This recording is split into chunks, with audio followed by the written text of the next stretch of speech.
resurgence of interest from manufacturers of the new age in small, high-performance cars, the National Rally Competition is going two-wheel drive in 2013. So this is the final chapter in four-wheel drive rallying, the last chance to win an ARC title. It's round 5 of the Bosch Australian Four-Wheel Drive Championship from the Snake Racing Coffs Coast Rally. In today's program, as well as the Four-Wheel Drive Championship, will feature the rallyschool.com.au Four-Wheel Drive Junior Challenge Final, where the best young drivers from around the country have gathered to fight out for the chance to take part in a fully funded drive at Rally Victoria. In addition, we'll bring you the East Coast Bull Bars SUV Challenge and an established name taking on the Australian Side-by-Side Challenge. The big news from Coffs is the non-appearance of Tom Wilde. After a disappointing round in South Australia, Wilde has retreated to Perth to regroup and lock in his future in the 2013 Two-Wheel Drive Championship. That leaves Michael Bowden with one hand on the last four-wheel drive championship on offer in Australia. Nick Box is the only driver capable of derailing Bowden, but he'll need to win this weekend. Mick Patton has the restricted category in the bag, but Steve Shepherd might be a threat to his fourth outright. Bowden and sister Helen Cheers have made plenty of luck this year and worked hard to build and maintain their Lancer Evo from the family's business in Wauchope, New South Wales. I'm pretty happy with the car, happy the way I'm driving. I've just got to just focus on the big job at hand. The job at hand is to keep Nick Box at bay. Box and Ash Ridden have returned from Perth to get some much-needed experience on the East Coast and try to steal some of Bowden's thunder. I mean, we'll still go for the win. I mean, all we can do is hope that Bowden makes some small mistake somewhere, and then there's a chance for us in Victoria. But I mean, most importantly is really getting a bit of experience for next year, because that's going to be the big one. Steve Shepherd and John McCarthy bring some new tools to round 5 and are looking to grab a podium spot that might be on offer without Tom Wilde. But a new sequential gearbox will bring its own set of challenges. It's going to be a learning curve for me today, because it's going to be totally different to drive with. I sit there in the car like a normal H-pattern gearbox and wiggle the gear stick left to right before I start a stage, and all of a sudden now I get in and I can't do that. So it's just get out there and hook in and see how it goes. Mick Patton and Bernie Webb will be pinching themselves, not only having bagged the restricted category before the start of this round, but third outright in the four-wheel drive championship. Well, it looks like we've wrapped up the Premier League, so probably at this stage experiencing the unrestricted vehicle. We've also done a few modifications with the brakes as well, but same thing, next step in the learning process, and yeah, keep going from there. With the Premier League safely under his belt, Mick Patton has taken the restrictor from the turbo to give the car more horsepower, so he'll be stepping up the pace. Over the last 4 rounds, drivers under the age of 27 have been fighting out for the right to meet here in Coffs to win a fully paid drive in the final ARC round in Victoria. Earlier in the week, the juniors were mentored by 3 high-profile drivers, all able to provide them tips on their driving style. We've got 3 of the best drivers in the country. We've got Neal Bates, 4-time Australian champion. We've got Brendan Reeves, who's been competing overseas in the World Rally Championship Junior Academy this year, coming second in that. We've got Jack Monkhouse, obviously one of the leading two-wheel drive competitors. 3 up-and-coming drivers have earned themselves a place in the four-wheel drive final this weekend. Dan Day had Brendan Reeves looking over his shoulder in the beautifully prepared current model Subaru WRX. And Neal Bates sat alongside another South Australian junior, James Rodder, in an earlier model Subaru. Jack Monkhouse was able to pass on some useful tips to Dane Berry driving an early model Mitsubishi Lancer. So, how did they go? Our resident rally expert, Ross Dunkerton, caught up with the mentors at testing to find out. Jack, you've had a couple of runs with Dane Berry. What do you reckon? Yeah, no, he's a good driver for sure. There's no doubt about that. The car was on a good line for the majority of the run, and accelerated and braked at a good points on the track, and just a few little pointers here and there, and I think he's on a good ticket. Has he got the pace? Yes, well, like the car feels very fast to me. Obviously, I've been driving a two-wheel drive around that track all morning, so it feels incredibly fast out of the hairpins. Yep. But yes, like I suggested a few things about his commitment on some faster stuff. I don't expect 110% commitment. I'm not really calling pace notes. I'm just sort of remembering the road as I drove it. So last thing I want him to do was destroy the car in testing. But maybe a few things on some 9s and 10s where the car has got good speed. I suggested maybe the higher gear just to use the power and the torque of the car rather than change gear mid-corner and unsettle a little bit. The youngest junior in the competition has the benefit of one of the most experienced co-drivers sitting alongside him, as Brendan Reeves discovered. Yeah, he's only a young bloke, very experienced co-driver, Steve Glennon beside, but he showed out there he's got good pace and one of the best cars in the competition. So he really needs to pace his ability and look at where the other guys are at. Don't overdrive. If you're beating them, really just stay in front and save your car a bit. The tyres, it's going to be a big challenge for him, and I think he can really keep it clean and neat. If he does, he'll be there at the end of the weekend. Neil, James Rodder, four-wheel drive. Yeah, look, James was the only four-wheel drive driver I went with. He once again drove the tight stuff very well.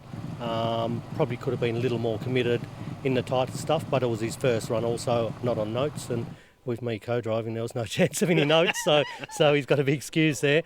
My only real advice to him, a couple of things. He's from South Australia, so his car was reasonably tall geared because their rallies are so fast over there, so it struggled a bit to pull well enough in here. So with the Subarus, you can get a 4.4 diff ratio, but he's had a 4.1, so I think the car could be better from that point of view. Suspension-wise, he'd just done a test and set the suspension up, and it felt really, really nice. Now, James Rodder did make a few blues last year, like he went over that rail crossing far too quick in South Australia. Do you reckon he's got over that sort of committing to do things like that? Look, as I only went for a ride for 4 kilometres, but as I say, we spoke about all that stuff and not making a mistake. I did a Star Search. That's how I got involved with Toyota in 1989. I did a Star Search program and I won that because I'd like to think I drove reasonably well, and I didn't make any mistakes. There's opportunities for these guys, and I just hope one of them can end up with a 20-year career like I have. It'd be fantastic to see, and I'd love to see professional rally drivers back in this country getting paid to do a job they love. That job this weekend is to be the best junior four-wheel drive competitor to cement a place in the final round at Victoria. You've been here before. Does that give you a bit of an advantage, do you think? I think maybe for tomorrow it will, because some of the stages today are new and a little bit different style, like they're more forestry based ones. So hopefully tomorrow a bit of insight, but today probably I think it's all fairly well level playing field. I think it's going to be a good rally. James and Dane are going to be challenging competitors. The roads look really fun and smooth out there, so I think it'll be a bit of fun. Yeah, I think we have to watch out for both of them. We just have to keep it clean, smooth, and just do what we do, and should be able to do all right. There you have it, the best young driver lineup from around the country. Will they make their mark on the main Bosch ARC four-wheel drive field? We'll know very shortly.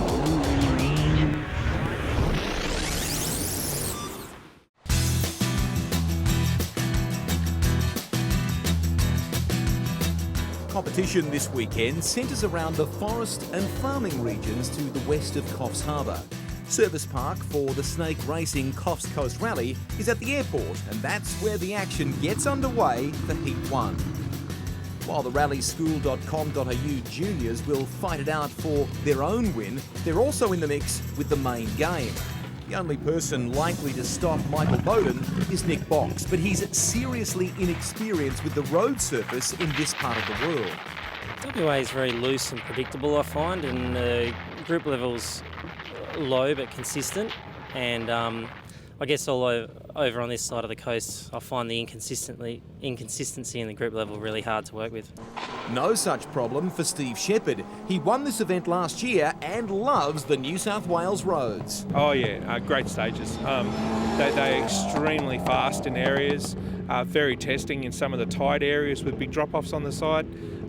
Great roads. I'm really excited. I think we're going to have a great day. Into right 4.5 on crest. 40. Several local drivers joined the ARC round, including John Mitchell, who placed 4th here last year. He and Joe Cadman claimed the early lead, 2.5 seconds ahead at the end of the first stage, Bucker. It is the first ARC stage Mitchell and Cadman have won, and they push to the limit. It's a great start to their weekend. Then Narrow to right. Matt Van Tunen is the other non-Bosch ARC registered competitor running in the snake racing Coffs Coast Rally. He's the quickest of the rest, 17 seconds behind Mitchell and Bowden. Nick Box is quick, but struggles with the surface and the unfamiliar roads. The quickest junior is Dane Berry, 7th outright, but 50 seconds behind the lead pace. Straight crest and go to 50. James Rodder suffers a misfire in the engine, but holds on for 9th. Plus over crest. Doing that missing again. Yeah. What was this one, sorry? Right 4 plus over crest and right 5 in. 3 here, Titans, brow 70. Things don't start well for the third junior, Dan Day. Flat left over bump, clip. Something's broken. Okay, finer gear, second. Day and Steve Glennie effect repairs to the Rogue gear stick, but lose 5 minutes. It's not the start they wanted to the rallyschool.com.au final. So just think slowly. Just think what you can do to get under the car and fix it. Probably come around my side to do it, so you're off the road. Through SS2 Sherwood, Nick Box is on a flyer. By the spectator point, 9.5k into the stage, he is a massive 10 seconds quicker than Michael Bowden.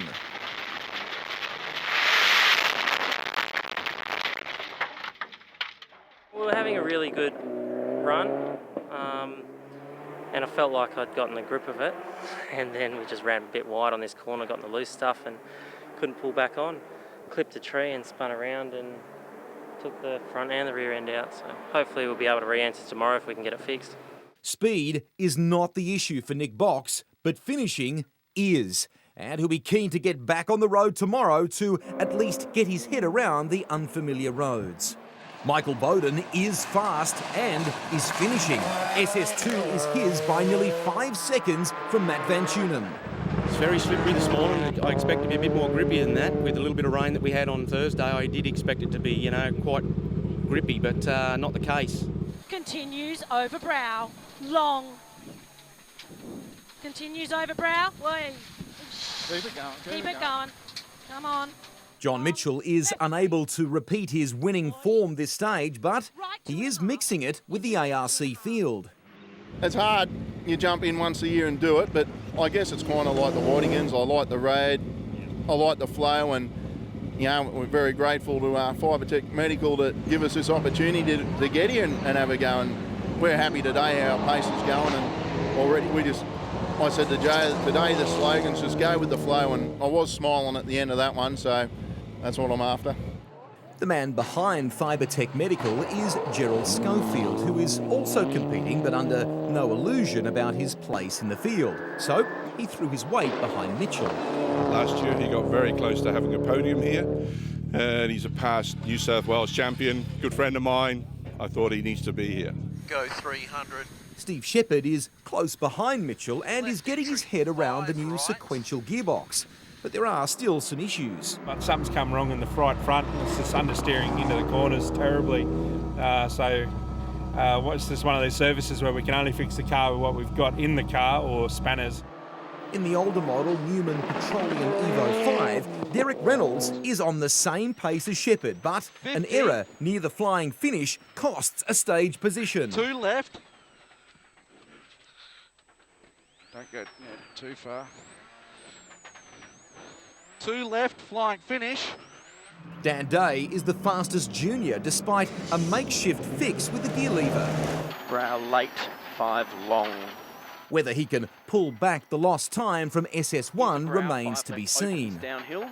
Yeah, we'll definitely try to. I think it might be doable, so the others can have problems too, so we'll keep pushing and see what happens. While some have been having issues with the slippery surface, Nick Patton has had a good start to his round. There's a couple of little patches of where the water's been in low sort of areas on the road, but as soon as I've been being 13th on the road as well, where potentially the guys have cleared it a little bit for us, but a little bit loose on the second stage, but just backed it off and got the lines right, and we had a good run through there. The Repco Subaru steps back up the order through SS3 with the juniors, Day, Berry and Rodder all within 10 seconds of 5th place. 180, 5 right opens, 5 right opens. The top 3 positions in stage remain unchanged, but the Warhope Warrior clears out from the field by 25 seconds over the 23 kilometres. Van Tunen and Mitchell are left to fight for second and third. Settles is the shortest stage of the rally. At just 6 kilometres, nothing separates Bowden and Mitchell. 53 left. Shepherd is third through SS4, but he gives away a second a kilometre. It's hardly winning form, even with the quicker gearbox, but he holds on for third outright. 7 right. Van Tunen is only another 5 seconds slower, but he slides to 8th in stage. Such is the effect of a few seconds over such a short stage. 50 right, 5 plus, slippy maybe. James Rodder leads the juniors. A discrepancy over Dane Berry's start time through SS3 sees him with a 1-minute penalty, and he trails Rodder overall by the end of the 4th. It's Dan Day, though, who languishes in third on the end of the 5-minute stop to refit the gear stick. It will be a long road to recovery. Rallyschool.com.au Junior Challenge.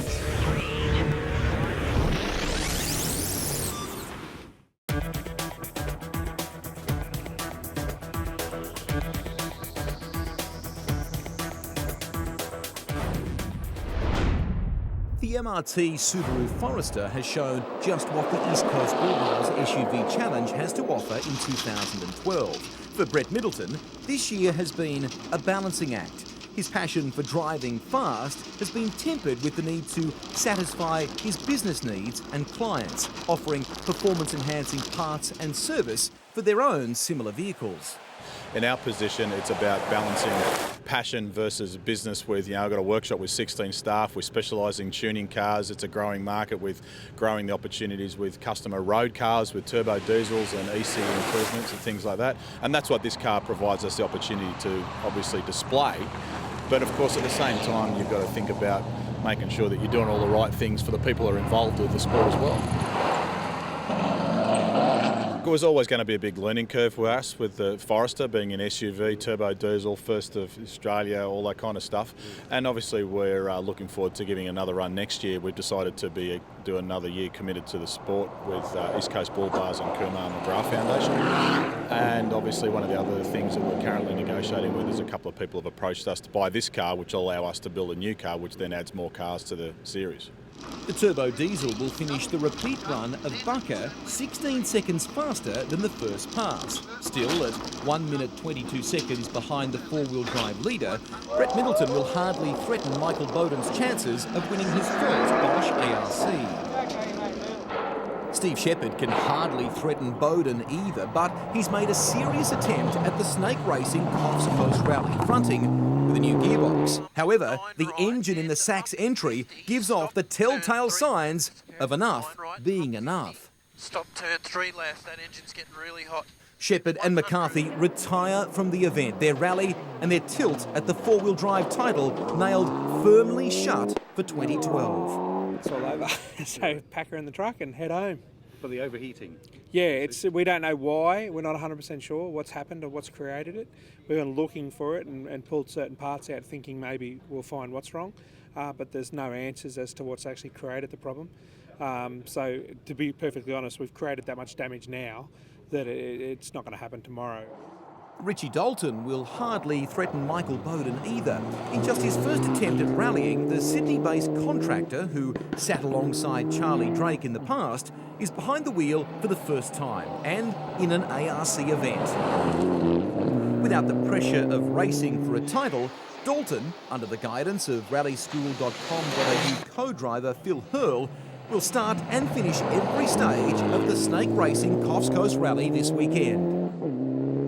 Unaware of the time penalty that had been applied earlier, Dane Berry eased off the brakes direct Lancer in the repeat of Bucker, assuming he held the junior lead.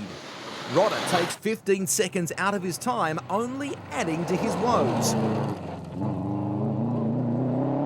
With the gear stick firmly in place after service, the Zergotech heat coating Subaru is 7th in stage. Dan Day is unable to match the speed of the earlier model Rally Power Motorsport Subaru across the 21 kilometres, and James Rodder extends his lead in the rallyschool.com.au final. It's a role reversal through SS6, Dane Berry lifting to 5th in field and taking 7 seconds from Rodder. By the end of Sherwood, Michael Bowden adds 5 seconds to his time over John Mitchell. In all, he leads the heat by 57 seconds, with a massive 2 minutes back to Matt Van Tunen.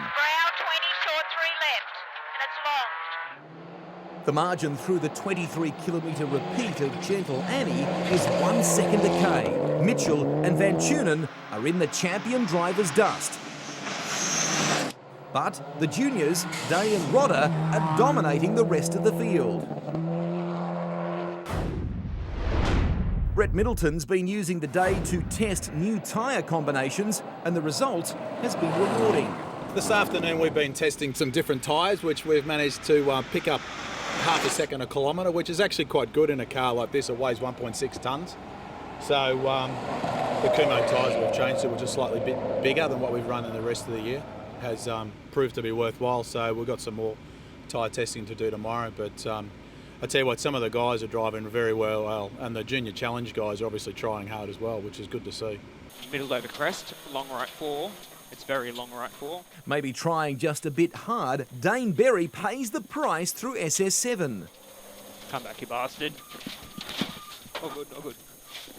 Let it come round, yeah. With limits on the number of Kumos at their disposal, the juniors are forced to manage their tyres over the weekend. Sometimes that means using tyres with more wear than they'd like. The final run home for the heat is the repeat of Settles. John Mitchell and Matt Van Tunen dominate the short 6-kilometre sprint. 1.3 seconds the difference. 70, 7 right, brake, 50. Michael Bowden is 4 off the pace, proving that backing off can lead to untidy driving. Yeah, that was probably my worst stage all day.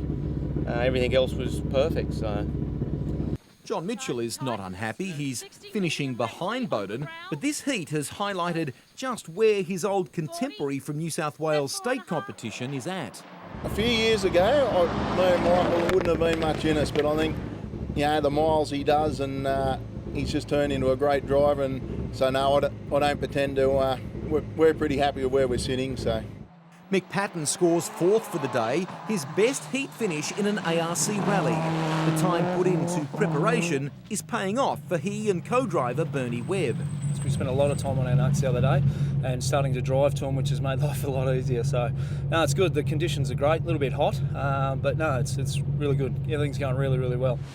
In the rallyschool.com.au challenge, James Rodder dead heats the final stage of the day with Dane Berry, but it's Rodder who banks first points for Heat 1. Brilliant roads, some of the best roads I think in Australia really, and our notes have been pretty good all day, been able to commit to the real fast stuff as well, and so really not too many issues. It's been a really fun day. Tomorrow's stages really will suit us, so it's the type of driving I'm really used to and feel really comfortable doing, so I'm really looking forward to that, and I think it'll be a lot of fun. And that fun begins in Heat 2 shortly, but not before some real fun in the sun at the Snake Racing Coffs Coast Rally. The side-by-side challenge is coming up next.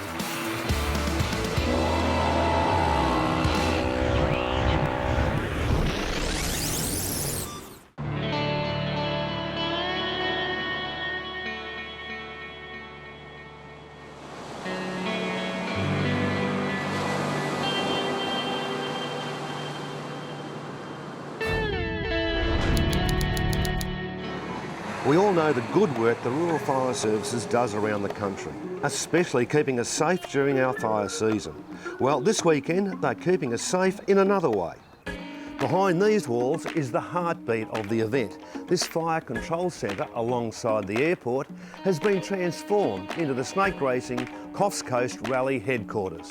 While there are hundreds of volunteers who all contribute to the success of the weekend, looking after spectator points, controlling temporary road closures and dozens of other jobs, that means the event will run like clockwork. All this needs to be managed from a central location. It's also home to the media centre, where information is sent out on a regular basis for television, radio and print, as well as continuous updates on the ARC's web TV site. Clark, of course, Adrian Judoc, is the man in charge this year, and from the command centre inside the RFS building, he can keep an eye on everything, including the cars out in the forest. Traditionally, this has been accomplished solely by ear, using radio systems. But this year, with the introduction of RallySafe, the picture is even clearer. Each car has a GPS transponder that tracks every movement the car makes. If it stops in a stage, the command centre knows when, where and just how quickly it stopped. The co-driver can then indicate back to the command centre via the RallySafe unit that they are all okay, or whether help is required. That help is poised at the start of every stage and can be instantly dispatched if required. All going well, none of this will be needed this weekend, but it's good to know that there is a constant watch over their progress to ensure their safety and the smooth running of the event. It was much like the 2- and 4-wheel drive championships this round. The Australian side-by-side challenge was all but wrapped up by Cody Crocker coming into the last round here at the snake racing Coffs Coast Rally. But that wasn't stopping a record field turning up to try their hand at the New South Wales roads. Crocker's Polaris might have dominated the series, but Michael Guest has kept him honest all season in a machine more at home on the farm than a racetrack. Nevertheless, Guesty still upstaged many of the Polaris machines and was placed second in the series coming into the final, so he wasn't about to give that away this weekend. The party's spoiler, though, might turn out to be a man who challenged for and narrowly missed the Bosch ARC title in 2011. Sitting out this season has been tough for Ryan Smart, but the chance to represent snake racing and dice with another former rally champ put out his competitive best. Smart was quick on the uptake and stayed close to Cody Crocker all weekend, despite his lack of experience in the unusual race machine. It's a lot more nimble. Obviously suspension travels a lot more, so you can get away with hitting a lot more rough stuff on the track, and I'm probably getting a little bit too cocky cutting corners, but yeah, you know, I'll keep that under control and get to the end, and if we can be close to Cody again today in these last few, I'd be happy. In fact, Smart snuck in under the side-by-side series leader on one stage by half a second. That was good enough. A stage win was a stage win. And the 5 right opens in the brake 2 left. And 4 right. Regular snake racing entry Wayne Murphy was close to Crocker as well, and like Smart, succumbed to the Polaris factory outfit with the experienced driver combo. Still, he was happy with his efforts. Yeah, not bad. 0.1 off for Cody, so yeah, we had a bit of a hard run in the last lap, but yeah, pretty good. Small flat jump, 30 turns past K left, very long time. Can-Am's #1 driver struggled to keep the opposition at bay, but wasn't giving up without a fight. Flat right, entry, medium right. Oh, it's been a tough day at the office. I think we're in 4th position at the moment and fighting hard to keep another Polaris behind us. They're everywhere, these Polaris at the moment, but the Can-Am boys are doing a great job. The car's been going very reliably, and it's certainly a tougher ask than Rally at Queensland. The roads are certainly not as technical here. So I had that sort of pace noting advantage there because it was so dangerous and tricky and cresty. Where here you can see most of it, and yeah, the old farm vehicles are doing a great job, but it's not a sports machine like what Polaris has got. So we're looking forward to the new Can-Am Maverick for next year. So it's a true sports machine, similar to the Polarises, and I think the competition is really going to step up then. His teammate Darryl Knight had an early exit from the weekend when they discovered his Commander machine was short on oil. The engine was damaged beyond racing expectations for the event. Tamworth's Ian Hughes revelled at the prospect of sweeping the roads for the rally boys being first category on the road. It was a concept adopted for this weekend to profile the side-by-side competition for the weekend's major sponsor, Snake Racing. I like it. I think it's good. At least said you got to clear the track a bit, but at least we get to finish a bit earlier and give us a bit of time to silo to work on the cars if we need to. So a bit slippery on the first few runs through, but after that it's come good now. There's a bit of a sweat line from the ARC cars going through, so a bit more grip.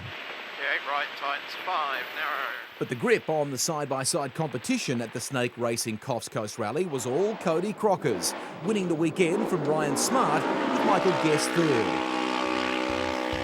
Crocker ended on top in the Polaris for the inaugural Australian Side-by-Side Challenge, with the Can-Am commander of Michael Guest series runner-up.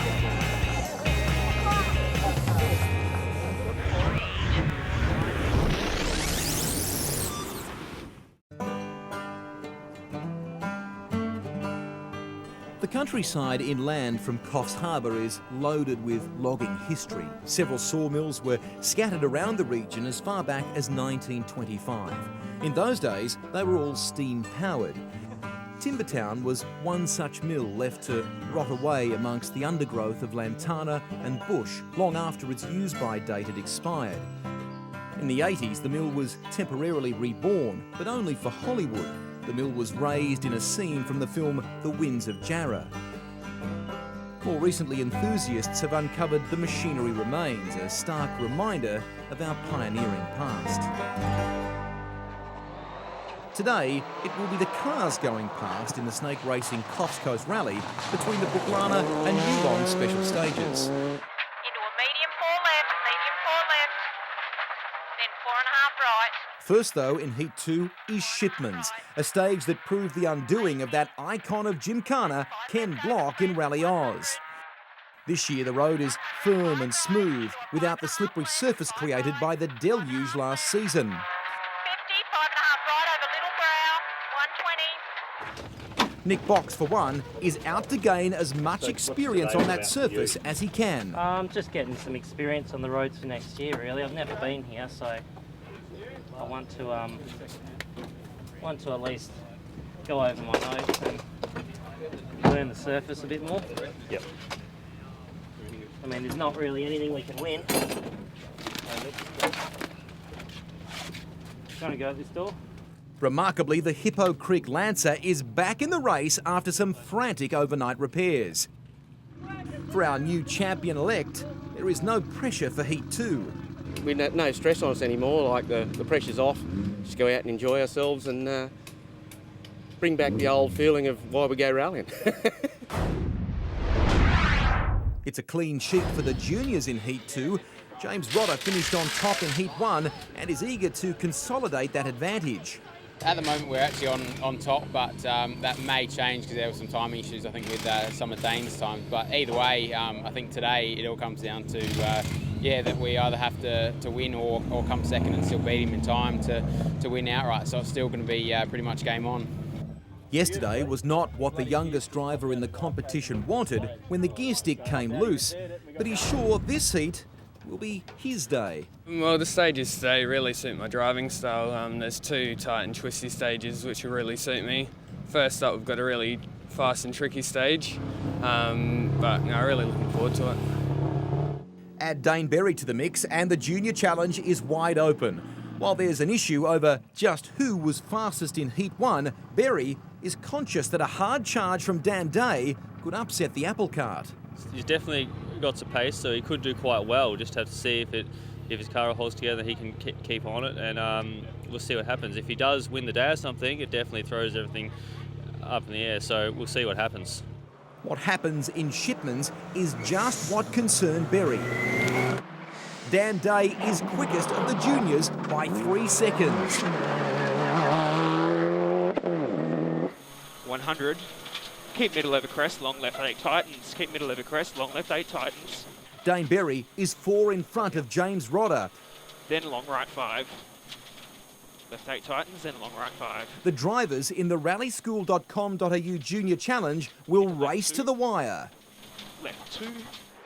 Michael Bowden and Helen Cheers lead outright by 4 seconds. They are conservative through the water crossing at the spectator point. Both John Mitchell and Matt Van Tunen are neck and neck by stage end. Then turn early 3 left, through water, 50. The Queenslander has a better, faster line through the water. Nick Box is fast as well, but he runs through a deeper part of the creek and is slow. But all the gain Van Tunen gets with the better line in his Group N spec WRX is immediately lost to the power of the unrestricted spec engine in the Lancer. It amounts to nothing when the drivetrain in the Hippo Creek entry cries enough.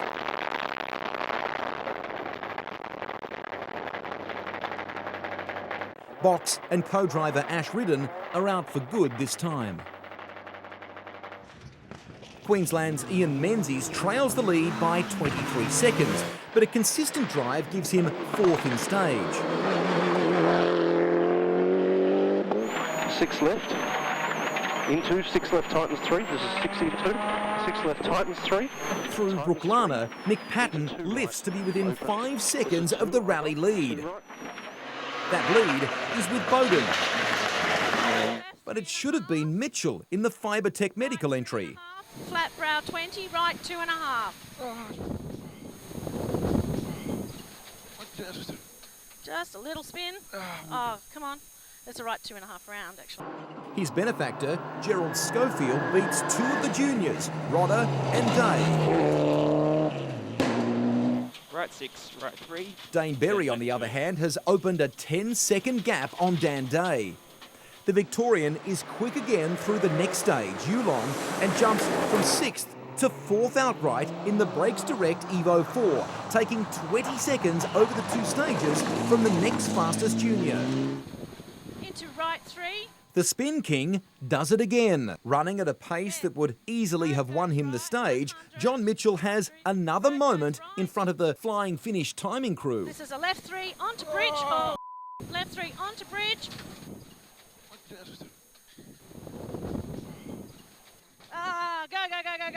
Go. And finish. Sorry, mate. Brett Middleton, meantime, continues to test the Kumos on the East Coast Bull Bars SUV, although the technique is not one to be tried at home. Well, we've always wanted to explore our limits with the car, and certainly found that in this event. The third stage, it was just a mistake. It was just a little bit too quick into a corner and ran really wide, cleared out the gutter with the rear left wheel, and then the car turned in and stood right up on its nose. I can't believe it didn't roll. And what it did was it bent the lower front control arm. Fortunately for Middleton, service is next, back in Coffs. It's all about being different, having fun and enjoying ourselves, and the challenge of giving the guys something to do is part of that. Bent a tie rod and just hoping to have it as close as we can before he goes back out. Not much chance to get it too good. Still to come, the final 3 stages in the Bosch Australian Rally Championship from the Snake Racing Coffs Coast Rally.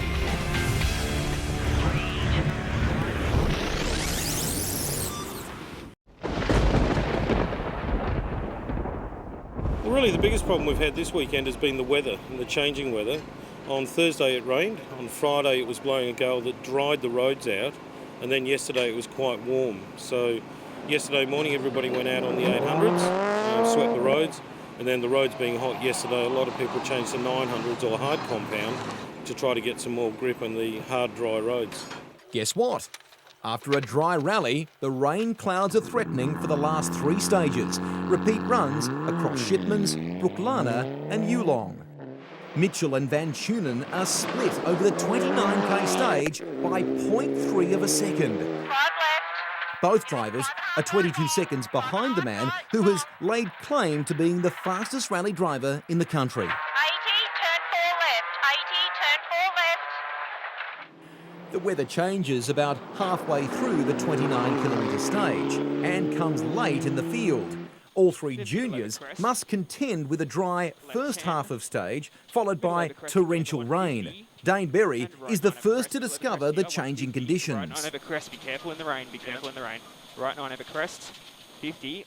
James Rodder and Jim Gleeson struggle through with the Rally Power Subaru fogging up. Here. Turn left 3. And right 5. Just finishing for the juniors is the challenge right now. Into 6 left over brow. Things get worse for Dan Day in the Zerkotech Heat Coatings WRX. It's almost impossible to see the road ahead through the rain and fogged up screen. Oh, that's all right. Just go back on the road again. Across the valley at Brooklana, John Mitchell's good fortune for the weekend runs amok. Squiggle 60. Uh-oh. Don't tell me we've broken the gearbox. No. Have we? We've broken the gear linkage. No. We've got no gears.